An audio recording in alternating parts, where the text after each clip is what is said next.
Okay, part three of bedwetting issues. So when I explained the eye movement thing to the mom, I showed on a recorded video his eye movements and how they were overshooting and undershooting, and also how he was struggling to go one way versus the other.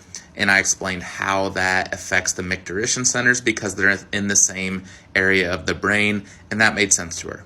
And because the child was in the office and doing an exam, I could see that the third thing was prevalent that I see in bedwetting, and that is mouth breathing. Kids that have bedwetting issues are usually mouth breathers. Their noses are really plugged up. They've lost the habit of nasal breathing, and everything is breathing in and out through their nose, especially at night, like sleep apnea, or if they're just, if they're just sleeping and their mouth is just wide open, that is an indicator that they are just mouth breathing the entire time, which is going to throw off the oxygen to CO2 ratios, which is going to affect the brainstem. It's going to affect the bladder.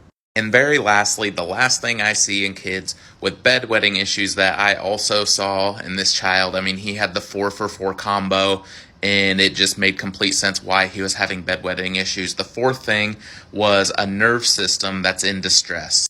So our nerve system can be in one of two areas. It can be pegged over in the fight or flight, the gas pedal, the red alert, or it can be over here in the restful and calm area. Most kids with bedwetting issues are over in the fight or flight in the gas pedal area. When you're in a chronic fight or flight stress state, your autonomic nerve system downregulates. And one of the things that's in the autonomic nerve system is your bladder.